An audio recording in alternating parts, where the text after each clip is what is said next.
സ്വർഗാരോഹണത്തിൻ്റെ ആ ദിവ്യമായ അവസാന മുഹൂർത്തങ്ങളിലെ ഉടമ്പടിയുടെ സ്പിരിറ്റിലാണ് ഈശോ സംസാരിക്കുന്നത്. ഉടമ്പടി ജീവിതത്തെ മനസ്സിൽ കണ്ടുകൊണ്ട് പരിശുദ്ധാത്മാവ് ഈശോയിലൂടെ സംസാരിക്കുന്ന പോലെ നമുക്ക് തോന്നും. പ്രത്യേകിച്ച് മത്തായിയുടെ സുവിശേഷം 28-ാം അധ്യായത്തിൻ്റെ 20-ാമത്തെ വാക്യം വായിക്കുമ്പോൾ വായിച്ചോളൂ. ശ്രദ്ധിക്കട്ടെ. ഹല്ലേലൂയ. മത്തായി 28:20 പിതാവിൻ്റെയും പുത്രൻ്റെയും പരിശുദ്ധാത്മാവിൻ്റെയും നാമത്തിൽ അവർക്ക് ജ്ഞാനസ്നാനം നൽകുവിൻ. ഞാൻ നിങ്ങളോട് കൽപ്പിച്ചവയെല്ലാം അനുസരിക്കാൻ അവരെ പഠിപ്പിക്കുവിൻ. യുഗാന്തം വരെ എന്നും ഞാൻ നിങ്ങളോട് കൂടെ ഉണ്ടായിരിക്കും. എന്താണ് ഈശോ അവസാനം പറഞ്ഞ വാഗ്ദാനവും വചനവും? എന്താണ്? ഞാൻ നിങ്ങളോട് പഠിപ്പിച്ചതെല്ലാം പറഞ്ഞ് ഞാൻ നിങ്ങളെ പഠിപ്പിച്ചതെല്ലാം അവരെ അഭ്യസിക്കുവാൻ അനുസരിക്കുവാൻ നിങ്ങളവരെ അഭ്യസിക്കുവേൻ. അതായത് കർത്താവ് പഠിപ്പിച്ചത് അതാണ്. നമ്മൾ യോഹന്നാൻ 2:5 നമുക്കറിയാം. അവൻ പറയണത് പോലെ ചെയ്യുന്നതാണ് ഉടമ്പടി. അതിൻ്റെ തന്നെ ഒരു സ്വർഗാരോഹണ വേർഷനാണിത്. എന്താണ് ഇത്? ശിഷ്യന്മാർക്ക് പറ്റിയ ജോലിയാണ് ഉടമ്പടി. നമുക്കറിയാമല്ലോ, നമുക്ക് മനുഷ്യരുമായിട്ട് കേവല മനുഷ്യൻ, പിന്നെ വിശ്വാസി, പിന്നെ ശിഷ്യൻ, അങ്ങനെയാണ് പോണത്. ഉടമ്പടി എടുക്കുന്നവർ നിങ്ങളെ ഒരു വിശ്വാസിയായിട്ടാണ് ഇവിടെ വരണത്, അല്ലെ പിന്നെ വരത്തില്ലല്ലോ. ഉടമ്പടി എടുത്തു കഴിയുമ്പോൾ നമ്മൾ ശിഷ്യന്മാരായിട്ട് മാറും. ഇതാ വ്യത്യാസമുണ്ട്. ഇത് കറക്റ്റായിട്ട് ഇത് മനസ്സിലാക്കണം. ഉടമ്പടി എടുത്ത് പിന്നെ ശിഷ്യന്മാരുടെ ആനുകൂല്യങ്ങളുണ്ട്. അതെല്ലാം സുവിശേഷം പറയുന്നുണ്ട്.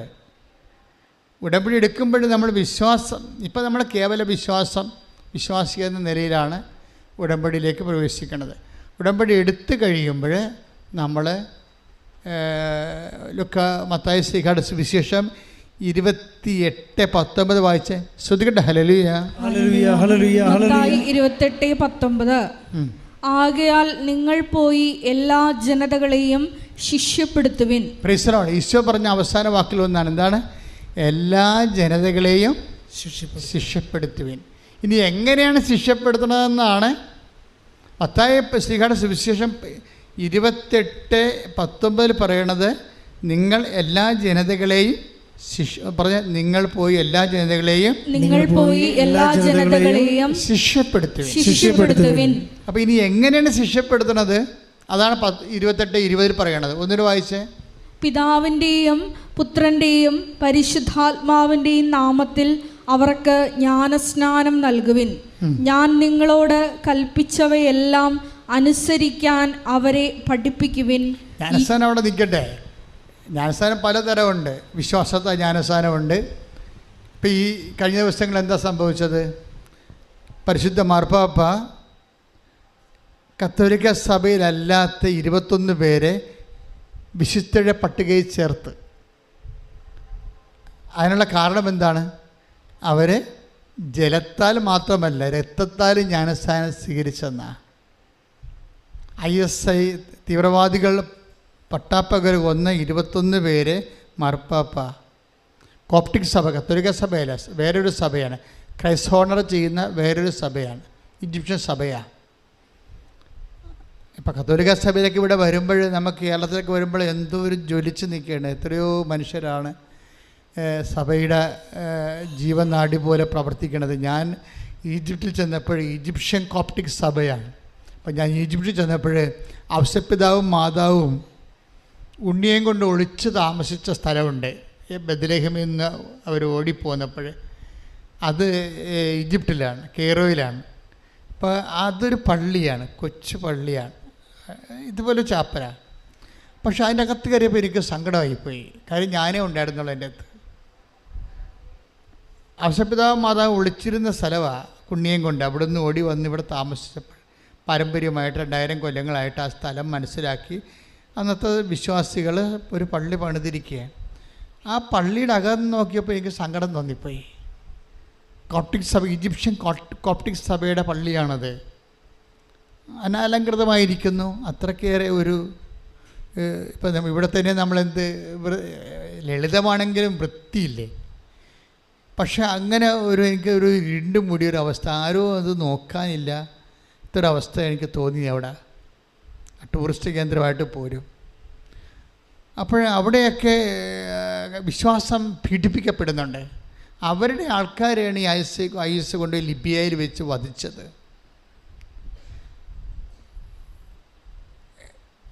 അവരെയാണ് ഇപ്പോഴ് മാർപ്പാപ്പ വിശുദ്ധരുടെ പട്ടികയിലേക്ക് ചേർക്കണത്. അപ്പോൾ അവരുടെ ഒരു പോപ്പുണ്ട് കോപ്റ്റിക് സഭയുടെ, ദെമേത്രിയോസ് രണ്ടാമൻ. അപ്പോൾ അദ്ദേഹം പറഞ്ഞത് ഞങ്ങൾ അവരോട് പ്രാർത്ഥിക്കുന്നുണ്ടെന്നാണ് പറഞ്ഞത്. എന്താണ്? അവർ രക്തസാക്ഷികളാണ്, അതേസമയം തന്നെ വിശ്വാസത്തിൻ്റെ രക്തസാക്ഷികളാണ്, അതേസമയം തന്നെ അവർ ഇപ്പോഴ് വിശുദ്ധ വിശ്വാസത്തിന് വേണ്ടി രക്തം ചിന്തിയതാണ്. ആരെയും കൊല്ലാൻ പോയിട്ടും കൊന്നും അല്ല. നമ്മൾക്ക് അവരെ കൊല്ലണ സമയത്ത് പോലും അവർ മുട്ടിയിൽ നിന്ന് പ്രാർത്ഥിക്കുന്ന കാണാം. അപ്പോൾ എന്തൊരു വിശ്വാസമാണ് ഇവരുടെയൊക്കെ. ഞാൻ ഓർക്കുകയാണ്, കേരള സഭയിൽ നിന്നാണ് 10-20 പേരെ പിടിച്ചുകൊണ്ട് പോയെങ്കിൽ ഉള്ള അവസ്ഥ എന്തായിരിക്കും? എത്ര പേര് ചാകുന്നുമ്പോൾ പ്രാർത്ഥിക്കും, കർത്താവിനെ തെറി വിളിക്കും വേണമെങ്കിൽ.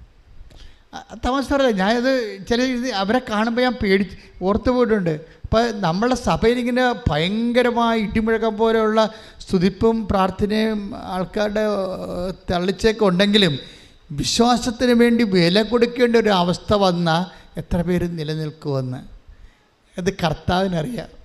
കള്ളനാണയവും യഥാർത്ഥ നാണയവും കർത്താവിനറിയാം. നമ്മളെപ്പോഴും കർത്താവിൻ്റെ മുമ്പിൽ കള്ളനാണയമായി നിന്നാൽ നിങ്ങൾക്ക് സ്വാഭാവികമായിട്ട് ശിഷ്യന്മാരാകാൻ പറ്റത്തില്ല. ക്രിസ്ത്യന്മാർ കള്ളനാണയങ്ങൾക്ക് കെട്ടിത്തൂങ്ങാനേ പറ്റത്തുള്ളൂ. യൂദാസ് കെട്ടിത്തൂങ്ങിയില്ലേ? ശിഷ്യന്മാരുടെ കൂട്ടത്തിലുണ്ടായിരുന്ന കള്ളനാണയമാണ്.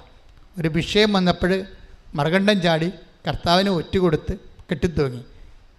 അപ്പോഴും നമ്മുടെ മുമ്പിൽ ഒരു വിശ്വാസിക്കൊരു സാധ്യതയുള്ളതെന്ന് പറയണത് ഏറ്റവും കുറഞ്ഞ പക്ഷം വിശ്വാസത്തിന് സാക്ഷ്യം വഹിക്കേണ്ട ഒരു അവസ്ഥ വന്നാൽ.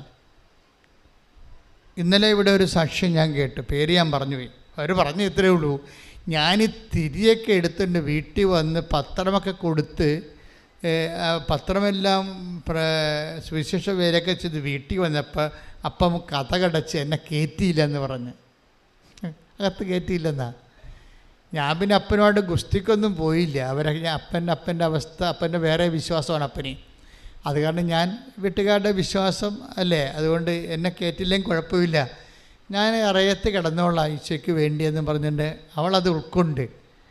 പക്ഷെ വിശ്വാസം കളഞ്ഞില്ല. ആ ഉടമ്പടി തന്നെ ഉറച്ചു നിന്ന് ദൈവം അവരെ എല്ലാ മേഖലകളിലും ശിഷ്യനായി കഴിഞ്ഞാൽ അവർ നിനക്കറിയാമല്ലോ, ശിഷ്യനായി കഴിയുമ്പോൾ ഉണ്ടാകുന്ന ഗുണം എന്താണെന്നറിയാമോ? ശിഷ്യനായി കഴിയുമ്പോൾ മത്തായി, അതായത് യോഹന്നാൻ്റെ സുവിശേഷം 15:7 വായിച്ച ശ്രുതികട്ടെ. ഹല്ലേലൂയ ഹല്ലേലൂയ ഹല്ലേലൂയ ഹല്ലേലൂയ യേശുവേ നന്ദി, യേശുവേ സ്തുതി. ഹല്ലേലൂയ ഹല്ലേലൂയ. യോഹന്നാൻ 15:7 നിങ്ങൾ എന്നിൽ വസിക്കുകയും എൻ്റെ വാക്കുകൾ നിങ്ങളിൽ നിലനിൽക്കുകയും ചെയ്യുന്നെങ്കിൽ ഇഷ്ടമുള്ളത് ചോദിച്ചുകൊള്ളുക, നിങ്ങൾക്ക് ലഭിക്കും. 8 വായിച്ച 15. നിങ്ങൾ ധാരാളം ഫലം പുറപ്പെടുവിക്കുകയും അങ്ങനെ എൻ്റെ ശിഷ്യന്മാരായിരിക്കുകയും ചെയ്യുന്നത് വഴി പിതാവ് മഹത്വപ്പെടുന്നു. ഇതാണ് പ്രശ്നം. അതായത് ശിഷ്യന്മാരാകണത് 15:8 വെച്ചുകൊണ്ട്, യോഹന്നാൻ 15:7-8 വെച്ചുകൊണ്ടാണ്. അത് ഉടമ്പടി അനുസരിച്ചാണ്. ഉടമ്പടി നിങ്ങളെ ശിഷ്യന്മാരാക്കി ശരിക്കും. ഒന്നിന് വായിച്ച് യോഹന്നാൻ 15:7-8 വായിച്ച്. നിങ്ങൾ എന്നിൽ വസിക്കുകയും പറഞ്ഞ് നിങ്ങൾ എന്നിൽ വസിക്കുകയും എൻ്റെ വാക്കുകൾ നിങ്ങളിൽ നിലനിൽക്കുകയും ചെയ്യുന്നെങ്കിൽ ഇഷ്ടമുള്ളത് ചോദിച്ചുകൊള്ളുക, നിങ്ങൾക്ക് ലഭിക്കും. നിങ്ങൾ ധാരാളം ഫലം പുറപ്പെടുവിക്കുകയും നിങ്ങൾ ധാരാളം ഫലം പുറപ്പെടുവിക്കുകയും അങ്ങനെ അങ്ങനെ എന്റെ ശിഷ്യന്മാരായിരിക്കുകയും ചെയ്യുന്നത് വഴി പിതാവ് മഹത്വപ്പെടുന്നു. അപ്പൊ ഇതാണ് സംഭവം. ഉടമ്പടിയാണ് ഒരു വ്യക്തിയെ ശിഷ്യനാക്കുന്നത്. ഞാൻ ആദ്യമേ പറഞ്ഞില്ലേ, നമ്മൾ വിശ്വാസിയായിട്ടാണ് ഇവിടെ വരണത്. പക്ഷെ ഉടമ്പടി എടുത്ത് കഴിയുമ്പോൾ നമ്മൾ സത്യസന്ധരാണെങ്കിൽ നമ്മൾ യേശുവിൻ്റെ ശിഷ്യന്മാരായി മാറും. നിങ്ങൾ ശിഷ്യന്മാരായി കഴിഞ്ഞാൽ എന്താ ഗുണം? 15:7 എന്താ പറയണത്? നിങ്ങൾക്ക് ഇഷ്ടമുള്ളത് ചോദിക്കാവുന്ന, ഇഷ്ടമുള്ളത്. ഇപ്പോൾ ഈ കുഞ്ഞിൻ്റെ കഥ കടച്ച് പുറത്താക്കിയ മോളുടെ അവസ്ഥ എന്താ അറിയാമോ? അവളുടെ പഠനങ്ങളൊക്കെ പണ്ടേ കഴിഞ്ഞതാണ്. അവൾക്കൊരു ആശയമില്ല, ഇപ്പോൾ എങ്ങനെ ജീവിക്കണമെന്ന് ഒരു ആശയമില്ല. ചില ആൾക്കാർക്ക് അങ്ങനെ വരുമല്ലോ, കരിഞ്ഞു പോവില്ല ജീവിതം, ഒരാശയമില്ല, കരിഞ്ഞ കമ്പ് പോലെ. ചില ആൾക്കാരുടെ ജീവിതം കരിഞ്ഞ കമ്പ് പോലെ. ഉടമ്പടി മാത്രമേ അത് തളർക്കത്തുള്ളൂ. ഇവളുടെ ജീവിതം, ഇപ്പോൾ ഇവളുടെ ജീവിതത്തിൻ്റെ പ്രശ്നം കരിഞ്ഞ കമ്പാണ്. കാര്യം ഇവൾക്ക് കുറേ നാൾ പണ്ട് പഠിച്ചതാണ്. ഇപ്പം എന്തിന് പോകണമെന്ന, എന്ത് ജോലി ചെയ്യണമെന്ന, എവിടെ കിട്ടുമെന്ന പ്രത്യാശ കരിഞ്ഞു പോയ ഒരാളാണ്. പ്രത്യാശ കരിഞ്ഞുപോയ ആൾ കരിഞ്ഞ കമ്പ് പോലെയുള്ള ജീവിതമാണ്. അവരാണ് ഉടമ്പടി എടുത്തിരിക്കുന്നത്. പക്ഷേ ഉടമ്പടി ഒരു പ്രശ്നമുണ്ട്. കരിഞ്ഞ കമ്പ് തളർക്കുന്നതാണ് ഉടമ്പടിയുടെ, ദൈവം തളർപ്പിക്കുന്നതാണ് ഉടമ്പടിയുടെ ആദ്യകാലം മുതലെയുള്ള ബന്ധം. ഇപ്പോൾ നമ്മൾ കൃപാസനം കണ്ടില്ലേ ഇരിക്കണത്, ആ സ്വർണ്ണപ്പെട്ടി. അതിൻ്റെ അകത്ത് എന്താണ് മോസസിൻ്റെ കാലത്ത് ഉണ്ടായിരുന്നത്? 3 കാര്യങ്ങളാണ്. എന്തൊക്കെയാണ് ഉണ്ടായിരുന്നത്? 1, മന്ന അപ്പം. അപ്പമില്ല, ഭക്ഷിക്കാൻ അപ്പമില്ല. ഞങ്ങൾക്ക് അപ്പം എവിടുന്ന് കിട്ടുമെന്ന് ചോദിക്കുമ്പോൾ ഇവർ അപ്പം നോക്കണം ഭൂമിയിലൊക്കെ അല്ലേ നോക്കത്തുള്ളു ആൾക്കാർ, അല്ലേ? ഗോതമ്പായാലും അതുപോലെ തന്നെ അരി ആയാലും ഒക്കെ എല്ലാം ഉണ്ടാകുന്നത് ഭൂമി മുളപ്പിച്ച്, പിന്നെ നെല്ലും ഗോതമ്പൊക്കെ ഉണ്ടാക്കി, പിന്നെ അത് ഉണക്കി പൊടിച്ച് അപ്പം ഉണ്ടാക്കി ഭൂമിയിലേ നോക്കത്തുള്ളു. പക്ഷെ ഭൂമിയിലല്ലാതെ നിൻ്റെ ദൈവത്തിന് ആകാശം പിളർത്തി അപ്പം കൊടുത്തു. Price the Lord. കൈയടിച്ച് ഉടമ്പടിയിലൂടെ ഞങ്ങൾക്ക് അനന്ത സാധ്യതകൾ തുറന്നു തരുന്ന അവിടുത്തെ സ്നേഹത്തിന് നന്ദി പറയുന്നു. ഹല്ലേലൂയ, ഹല്ലേലൂയ, മഹത്വം, മഹത്വം, ആരാധന, ആരാധന. ഹല്ലേലൂയ, ഹല്ലേലൂയ, ഹല്ലേലൂയ, ഹല്ലേലൂയ, യേശുവേ നന്ദി, ഹല്ലേലൂയ, ആരാധന, യേശുവേ സ്തുതി, ഹല്ലേലൂയ, ഹല്ലേലൂയ, മഹത്വം, മഹത്വം, ആരാധന, ആരാധന. എബ്രായർ 9:4 take the word of God. സ്തുതിക്കട്ടെ. ഹല്ലേലൂയ, ഹല്ലേലൂയ, ഹല്ലേലൂയ, ഹല്ലേലൂയ, ഹല്ലേലൂയ, ഹല്ലേലൂയ, ആരാധന, യേശുവേ നന്ദി, ഹല്ലേലൂയ, ഹല്ലേലൂയ. എബ്രായർ 9:4 അതിൽ സ്വർണം കൊണ്ടുള്ള ധൂപപീഠവും, ഏറ്റു പറഞ്ഞ അതിൽ സ്വർണം കൊണ്ടുള്ള ധൂപപീഠവും എല്ലാ വശവും പൊന്നു പൊതിഞ്ഞ വാഗ്ദാന പേടകവും ഉണ്ടായിരുന്നു.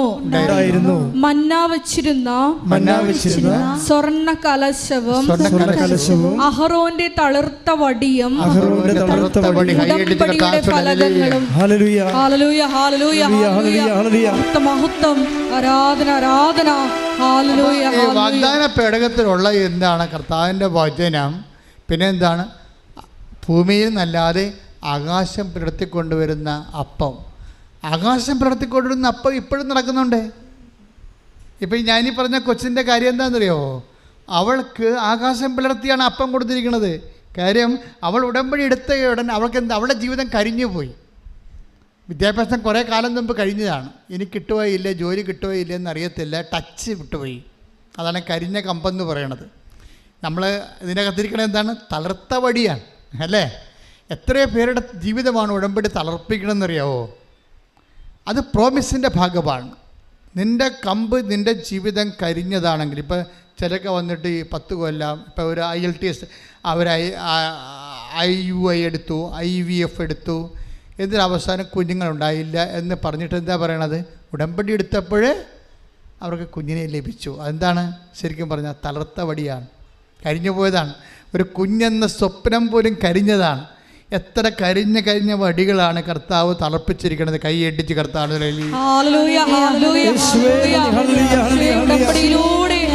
കരിഞ്ഞ വടികളെല്ലാം തളർപ്പിക്കുന്ന അവിടുത്തെ സ്നേഹത്തിന് നന്ദി പറയുന്നു.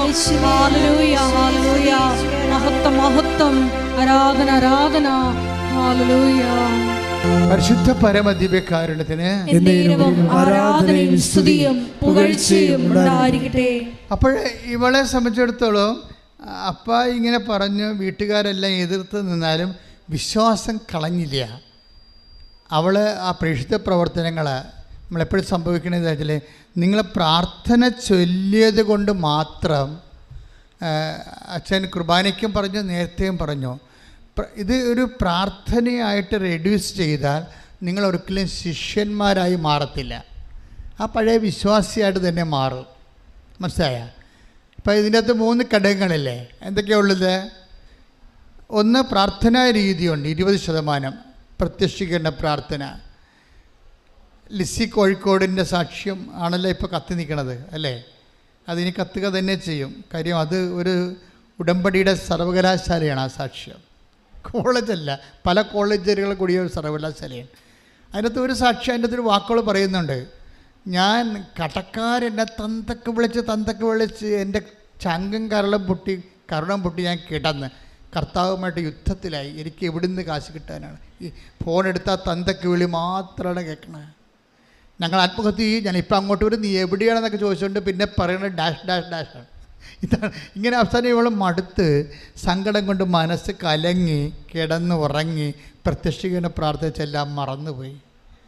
11 മണിക്കാണ് പാവം എഴുന്നേക്കണത്. എഴുന്നേക്കുമ്പോൾ പറയും, എനിക്ക് ആവതില്ല കർത്താവേ, ഞാൻ എന്തിന് പുറത്തോട്ട് പോകണം, എനിക്ക് പേടിയാണ് ഫോൺ എടുക്കാൻ പോലും.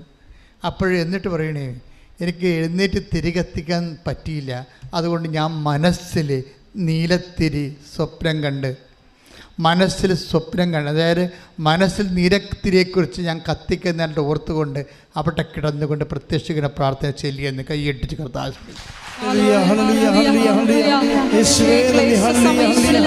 വിശ്വാസം പ്രഖ്യാപിക്കാനുള്ള കൃപ ഈ ആരാധനയിലൂടെ ഞങ്ങൾക്ക് നൽകണമേ. ഉടമ്പടി കാലത്തിന് മുമ്പ്, ഉടമ്പടി കഴിയുമ്പോൾ നമ്മുടെ ജീവിതത്തിൽ 2 ജീവിതം വരികയാണ്. ബിഫോർ ക്രൈസ്റ്റ് എന്ന് പറഞ്ഞ പോലെയും അതായത് നമ്മൾ ആഫ്റ്റർ ക്രൈസ്റ്റ് എന്ന് പറഞ്ഞ ലോകചരിത്രം മാറുന്ന പോലെ ജീവചരിത്രം മാറുന്നത് പോലെ കാണും നമ്മളെ. എന്താ കാര്യം എന്നറിയാവോ? എന്താ ഞാൻ ഇങ്ങനെ പറയാൻ കാരണം വെച്ച് കഴിഞ്ഞാൽ, ഉടമ്പടിയുടെ മുമ്പ് നേരത്തെ നമ്മളൊരു വിശ്വാസിയായിരുന്നു. ഇപ്പോൾ നമ്മൾ ഉടമ്പടി ആൾക്കാർ വിശ്വാസം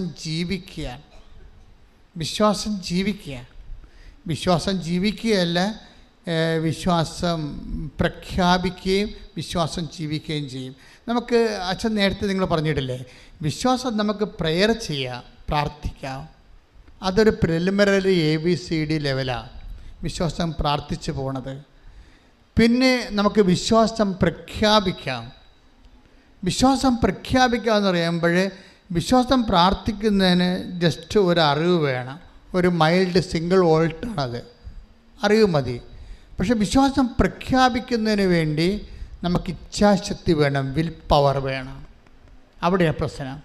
വിശ്വാസത്തിൻ്റെയൊക്കെ വിൽ പവർ കയറ്റിവിടുമ്പോഴാണ് ഇത് പ്രഖ്യാപിക്കുന്നത്. ലിസിയുടെ സാക്ഷ്യത്തിൽ നിങ്ങൾ നോക്കിയാൽ മതി. ലിസിക്ക് ആമവാദമാണ്. ആമവാദം വന്നിട്ട് ഇവളുടെ അത് കണ്ണിനെ ബാധിക്കും. കണ്ണിനെ ബാധിച്ചിട്ട് കാഴ്ച ദ്രവിപ്പിക്കും. എന്നിട്ട് രക്തോട്ടം കുറഞ്ഞിട്ട് കണ്ണ് നീല നിറമായിട്ട് വലുതായിട്ട് വരും. ഇങ്ങനെ അത് വികൃത കോലമായി കണ്ടാൽ പിടിച്ചു പോകും. പക്ഷേ എന്നിട്ട് ഇവിടെ എന്താ ചെയ്യണത്? അതായത് ഇത് ഈ കണ്ണിനെയും കൊണ്ട് ആശുപത്രി പോയാൽ കണ്ണ് കിട്ടത്തില്ലെന്ന് നമുക്ക് ഉറപ്പാണ്. കാര്യം ഇത് ഡോക്ടർ എൻ്റെ സത്യം പറഞ്ഞു കൊടുത്തിട്ടുണ്ട് എന്താ വന്നിരിക്കണമെന്ന് അറിയാൻ. അപ്പോൾ ലിസി പറഞ്ഞു, ഞാൻ എന്താ ചെയ്തെന്ന് വെച്ചാൽ ഞാൻ ഉടമ്പടി തൈലം എടുത്തു. എല്ലാവരും ഉടമ്പടി തൈലം എടുക്കാറുണ്ട്. പക്ഷേ എടുക്കണതല്ല പ്രശ്നം ഇരിക്കണത്. എടുക്കണത് ആർക്കും എടുക്കാം, വഴിയെ പോണ ആർക്കും ഉടമ്പടി തൈലം എടുക്കാം. പക്ഷേ ഉടമ്പടി തൈലം പ്രയോഗിക്കുന്നതിലാണ് പ്രശ്നം. അതിൽ ലിസ്റ്റ് ചെയ്തത് എന്താണെന്ന് വെച്ച് കഴിഞ്ഞാൽ, ഞാൻ കർത്താവിൻ്റെ പീഡാനുഭവങ്ങളെ പ്രഖ്യാപിച്ചു വന്നു. ഞാനിവിടുത്തെ ദൈവമേ, ഇവൾ ഏത് ദൈവശാസ്ത്ര കോളേജിൽ നിന്ന് വരികയാണെന്ന് ഓർത്ത് ഞാൻ കർത്താവിൻ്റെ പീഡാനുഭവങ്ങളെ പ്രഖ്യാപിച്ചു. എൻ്റെ കണ്ണ് വീർത്ത് നീലച്ചിരിക്കുകയാണ്, മുഖം വികൃതമായി. ഞാൻ ഉടമ്പടി തൈലമെടുത്തു, വിശ്വാസ പ്രമാണം ചെയ്യിച്ച് അതിൻ്റെ ഉള്ളിൽ കർത്താവിൻ്റെ പീഡാനുഭവങ്ങളെ പ്രഖ്യാപിച്ചു. അവൻ്റെ പീഡാനുഭവങ്ങളെ പ്രഖ്യാപിച്ചുകൊണ്ട്, അവൻ്റെ തിരുമരണത്തെ പ്രഖ്യാപിച്ചുകൊണ്ട് ഞാൻ തൈലം കണ്ണിൽ പുരട്ടിയെന്നാണ്. അപ്പോഴെന്താ കാര്യം? മരണത്തിൻ്റെ ശക്തിയാണ്. കർത്താവിൻ്റെ മരണത്തിലൂടെയാണ് ലോകത്തിൻ്റെ പാപങ്ങൾ മോചിച്ചത്. പാപങ്ങൾ മോചിക്കുന്ന ശക്തിയാണ് മരണം പ്രഖ്യാപിക്കുമ്പോൾ ഉണ്ടാകുന്നത്. മരണം പ്രഖ്യാപിച്ചുകൊണ്ട് വിശ്വാസപ്രമാണം ചൊല്ലി തീർത്തു. രാവിലെ എഴുന്നേറ്റപ്പോഴേ കണ്ണ് സുഖപ്പെട്ടിട്ട് ചെറിയ ഒരു പാട് മാത്രമായി അത് മാറിയെന്ന് ശ്രുതികടേ.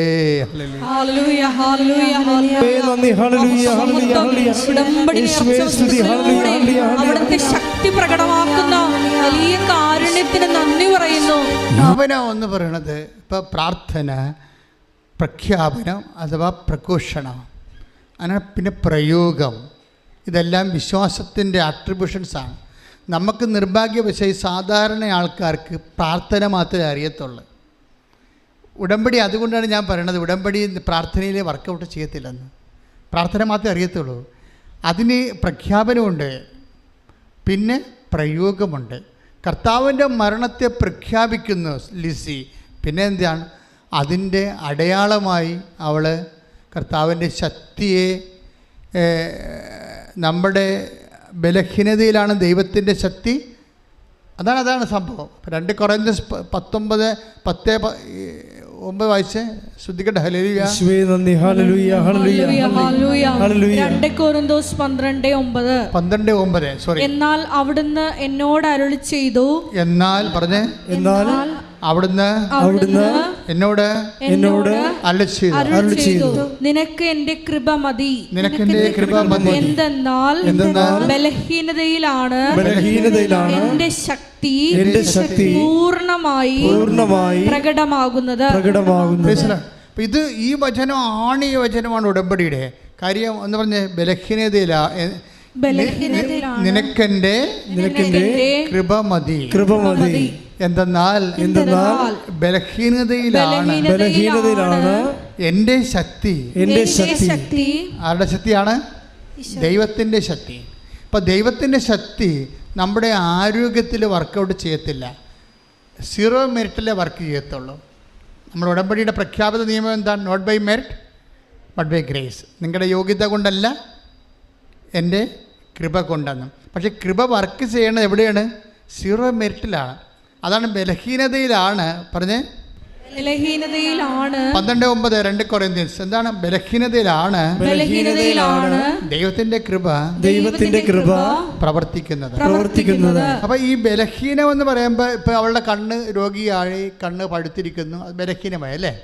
ഇവിടുത്തെ ആപ്ലിക്കേഷൻ എന്താണ്? ഇവിടെ എന്താ പ്രവർത്തിക്കാൻ സാധ്യതയുള്ളത്?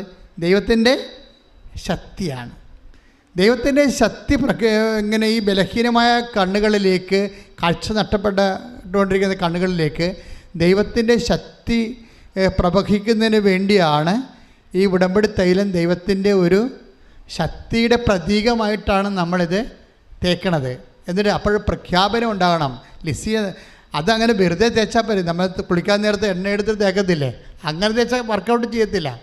അതിൻ്റെ പ്രയോഗത്തിൽ പ്രഖ്യാപനം ആദ്യം ഉണ്ടാകണം. എന്താണ്? കർത്താവ് നമ്മുടെ പാപങ്ങളിൽ നിന്നും, അതായത് നമ്മുടെ പാപങ്ങളാണ് നമ്മുടെ രോഗങ്ങളാണ് അവൻ വീണ്ടെടുത്തത്. പാപങ്ങൾക്ക് വേണ്ടി അവൻ മരിച്ചു. Take the word of God. Isaiah 53:7. ശ്രദ്ധിക്കട്ടെ. ഹല്ലേലൂയ ഹല്ലേലൂയ ഹല്ലേലൂയ ഹല്ലേലൂയ. യേശുവേ നന്ദി, യേശുവേ സ്തുതി. ഹല്ലേലൂയ ഹല്ലേലൂയ ഹല്ലേലൂയ ഹല്ലേലൂയ ഹല്ലേലൂയ ഹല്ലേലൂയ. യേശുവേ നന്ദി, യേശുവേ ആരാധന ആരാധന ആരാധന. ഹല്ലേലൂയ ഹല്ലേലൂയ ഹല്ലേലൂയ ഹല്ലേലൂയ. യേശുവേ നന്ദി. ഹല്ലേലൂയ ഹല്ലേലൂയ ഹല്ലേലൂയ. യേശയ്യ 53:5. നമ്മുടെ അതിക്രമങ്ങൾക്ക് വേണ്ടി അവൻ മുറിവേൽപ്പിക്കപ്പെട്ടു. നമ്മുടെ അതിക്രമങ്ങൾക്ക് വേണ്ടി അവൻ മുറിവേൽപ്പിക്കപ്പെട്ടു. നമ്മുടെ അകൃത്യങ്ങൾക്ക് വേണ്ടി ക്ഷതമേൽപ്പിക്കപ്പെട്ടു. അവന്റെ മേലുള്ള ശിക്ഷ നമുക്ക് രക്ഷ നൽകി. അവന്റെ ക്ഷതങ്ങളാൽ നാം സൗഖ്യം പ്രാപിച്ചു. അപ്പോൾ അവൻ്റെ മരണം, പീഡാനുഭവം നമ്മൾ പ്രഖ്യാപിക്കുമ്പോൾ അവൻ്റെ ക്ഷതങ്ങളാണ് നമ്മൾ രക്ഷ പ്രാപിക്കുന്നത്. അതുകൊണ്ടാണ് ലിസി പറയണത്. ലിസി അത് അറിഞ്ഞുകൊണ്ട് പറഞ്ഞതല്ല, പക്ഷെ സത്യം അതാണ്. ഞാൻ ഉടമ്പടിത്തേലും തേക്കുന്നും വേണ്ട എൻ്റെ കർത്താവിൻ്റെ പീഡാനുഭവങ്ങളെ ഓർത്ത് ഞാൻ പ്രഖ്യാപിച്ചു, അവൻ്റെ മരണത്തെ പ്രഖ്യാപിച്ചു. അതാണ് വിശ്വാസ പ്രമാണം എന്ന് പറയണത്. വിശ്വാസപ്രമാണം ചെല്ലുമ്പോൾ ഓർക്കണം, അതിൻ്റെ ദൈവസ്നേഹം വേണം, പ്രത്യാശ വേണം, അതേസമയം തന്നെ അതുപോലെ തന്നെ വിശ്വാസം. 3 തിയോളജിക്കൽ വെർച്യൂസ് ഒരുമിച്ച് ഈ വിശ്വാസ പ്രമാണം പ്രഖ്യാപിക്കാൻ പറ്റത്തുള്ളൂ. അത് പ്രാർത്ഥനയില്ല, പ്രഖ്യാപനമാണ്. പക്ഷേ പ്രഖ്യാപിക്കുന്ന വ്യക്തികളിലെ ഇങ്ങനെ ഓട്ടോമാറ്റിക്കായിട്ട് നമുക്ക് വിശ്വാസപ്രമാണം ചെല്ലാം. ഏകദൈവത്തിൽ ഞാൻ വിശ്വസിക്കുന്ന ആനകൂനൊക്കെ പറഞ്ഞ് എന്തെങ്കിലുമൊക്കെ പിച്ച് പേയും പറഞ്ഞ് അവസാനിപ്പിക്കുക, വർക്കൗട്ട് ചെയ്യത്തില്ല.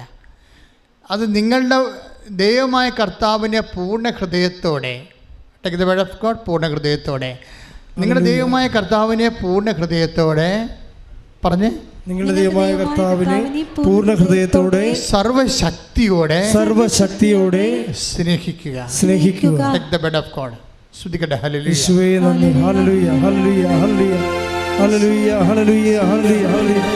യേശുവേ നന്ദി. ഹല്ലേലൂയ ഹല്ലേലൂയ. നിയമാവർത്തനം 6:5. നിയമാവർത്തനം 6:5. നിങ്ങളുടെ ദൈവമായ കർത്താവിനെ പൂർണ്ണ ഹൃദയത്തോടും പൂർണ്ണ ആത്മാവോടും പൂർണ്ണ ശക്തിയോടും കൂടെ സ്നേഹിക്കണം. അപ്പൊ നിന്റെ ദൈവമായ കർത്താവിനെ പൂർണ്ണ ആത്മാവോടെ, പൂർണ്ണ ഹൃദയത്തോടെ, സർവശക്തിയോടെ സ്നേഹിക്കുന്നതിനാണ് ഈ പ്രഖ്യാപനം എന്ന് പറയുന്നത്. മനസ്സിലായില്ലേ? അല്ല പ്രാർത്ഥന പോലെ പിച്ചുമ്പയും റവണഗുണാന്നൊക്കെ പറഞ്ഞത്തില്ല. ആ സാധനമല്ല, വർക്കൗട്ട് ചെയ്യത്തില്ല. പല അണ്ണന്മാർക്ക് അതേ അറിയാൻ പാടുള്ളൂ. ഇത് വളരെ സീരിയസ് ആണ്. അതായത് നമ്മളിത് ആപ്ലിക്കേറ്റ് ചെയ്യുമ്പോൾ ആപ്ലിക്കേഷനിൽ നമ്മുടെ ഫുൾ ബോഡി, അതായത് പൂർണ്ണമായ, അതായത് ഭാഗികമായ മനസ്സല്ല. ഇപ്പം ഭാഗികമായ മനസ്സ്, ചില ആൾക്കാർ ഒരു ദിവസം വിശ്രമ ജീവിതം നയിക്കണത് എങ്ങനെയാണ്? കൊന്തയെല്ലാം വരുമ്പോഴല്ല വിശ്രമ ജീവിതം. അതുവരെ എല്ലാത്തിനും സീരിയൽ കാണാൻ വരെ ഇങ്ങനെ ഇരുന്ന് ബിയറൊക്കെ അടിച്ച് കപ്പലിൻ്റെയൊക്കെ കഴിച്ച് അങ്ങനെ ഇരിക്കും. പ്രാർത്ഥന ചെല്ലാൻ ചെല്ലുമ്പോൾ ഉടഞ്ഞ് അവിടെ പറഞ്ഞിരിക്കും. ഇല്ലേ?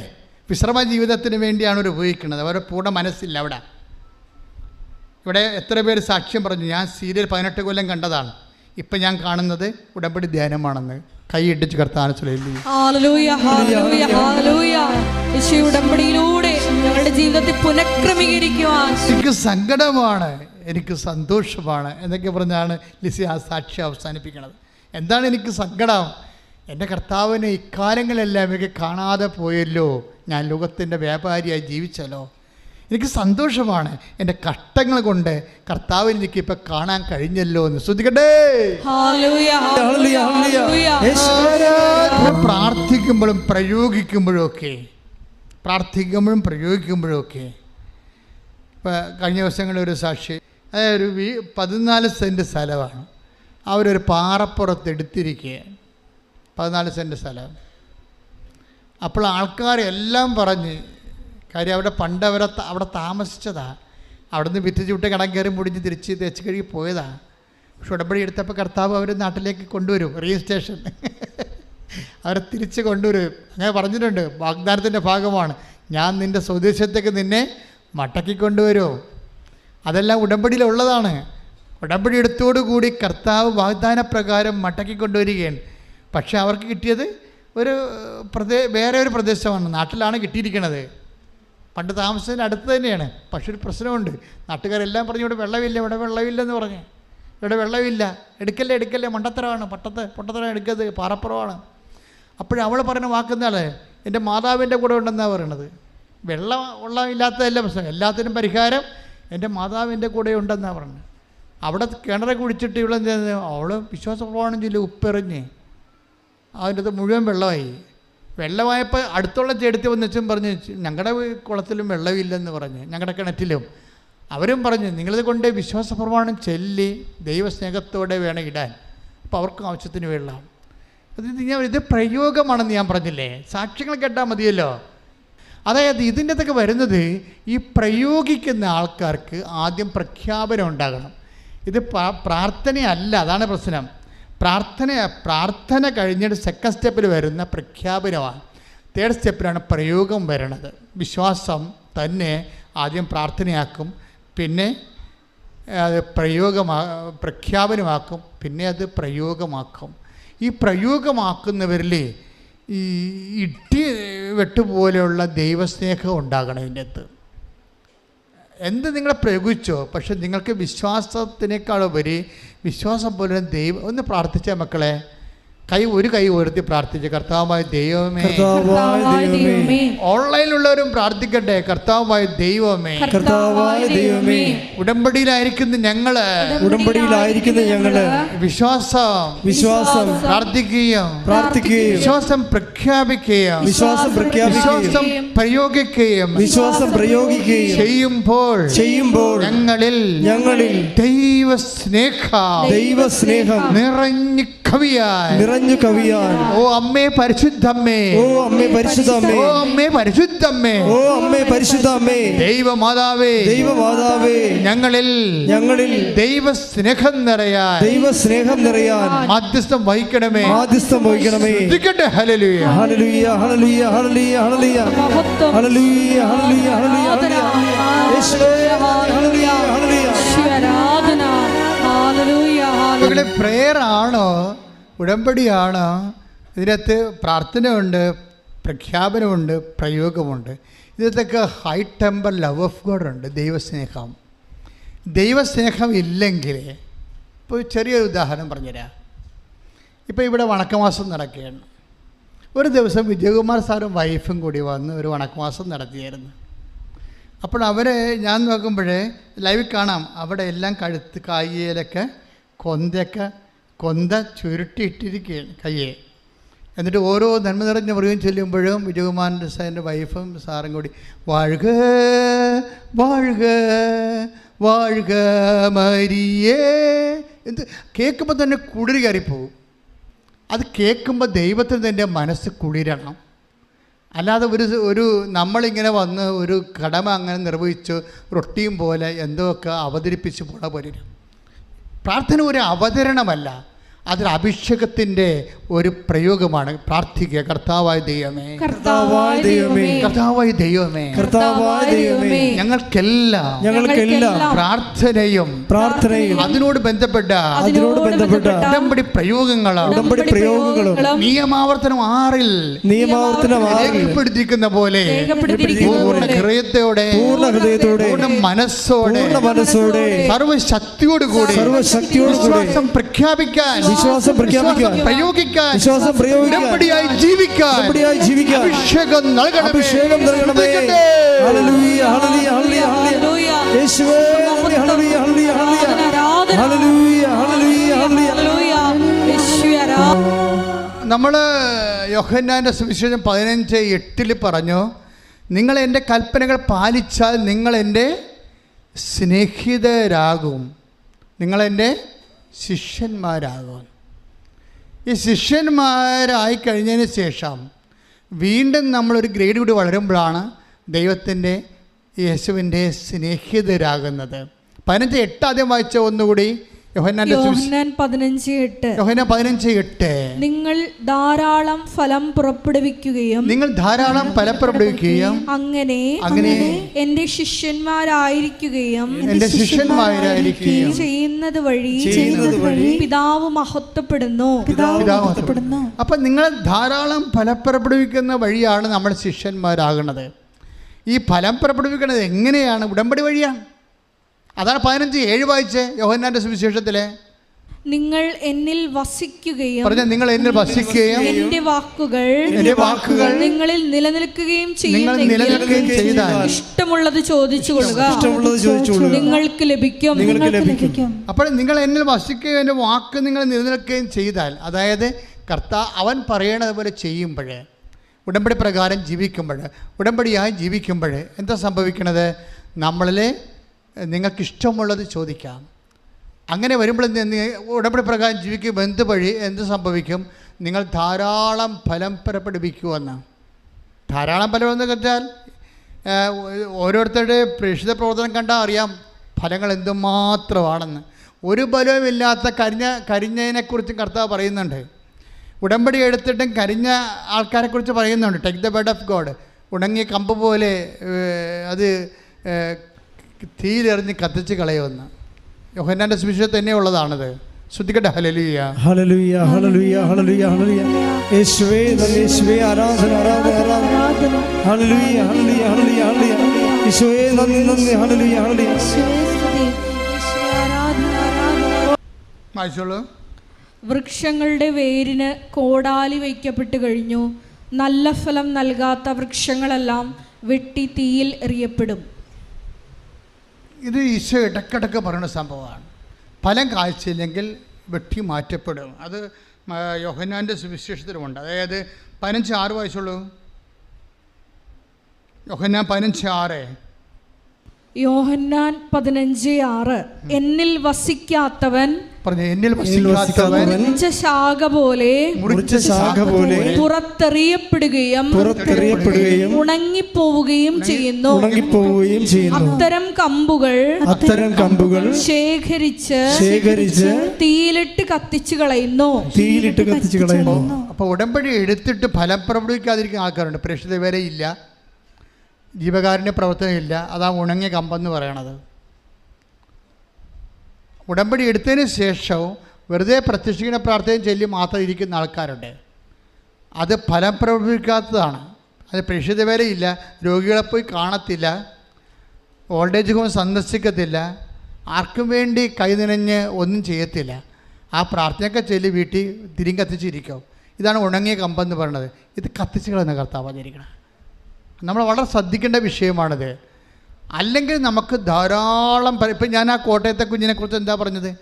അവളെ പടിയടച്ച് പിണ്ടം വെച്ച പോലെ പുറത്താക്കി.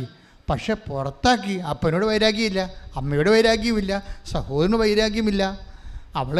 പക്ഷേ ഉടമ്പടിയിൽ നിന്ന് അവൾ മാറുന്നില്ല. അതാണ് വിശ്വാസം സംരക്ഷിക്കുക എന്ന് പറയണത്. ഉടമ്പടിയിൽ നിന്ന് മാറണില്ല. ഉടമ്പടി മാറാതെ ആ ജീവകാരുണ്യ പ്രവൃത്തിയും പ്രേക്ഷിത പ്രവർത്തനം എല്ലാം കഴിഞ്ഞപ്പോഴേ ഇവളെന്താ പറ്റി? ഇവളുടെ ജീവിതം തന്നെ ഒരു കരിഞ്ഞ കമ്പായിരുന്നു. കർത്താവ് അതിനെ തളർപ്പിക്കാൻ തുടങ്ങി. ഒരു ലിങ്ക് അവൾക്ക് UK നിന്ന് ലഭിച്ചു. ചിന്തിക്കാത്തൊരു കാര്യം, ചിന്തിക്കാൻ അർഹതയില്ലാത്ത, അവകാശമില്ലാത്ത, സ്വപ്നം കാണാൻ പറ്റാത്തൊരു സാധ്യത. എന്താ സംഭവിച്ചിരിക്കണത്? ഒരു ലിങ്ക് കിട്ടി. ആ ലിങ്കിൽ പിടിച്ച് ഇവൾ കയറണമുണ്ട്. അത് അവൾക്ക് ആ ജോലി UK ശരിയായി കഴിയുമ്പോൾ അപ്പം പറയും, നീ പോയി സാക്ഷ്യം പറഞ്ഞോളാൻ പറയും. കഥ കടച്ചിട്ട് അപ്പം പുറത്താക്കി അപ്പം തന്നെ തിരിഞ്ഞ് കർത്താവ് ആ മകളുടെ സാക്ഷ്യം കാരണം ആ അപ്പനെയും അമ്മനെയും അവൾ വിശ്വാസത്തിലേക്ക് കൊണ്ടുവരികയാണ്. കൈയിട്ടിച്ച് കർത്താവ്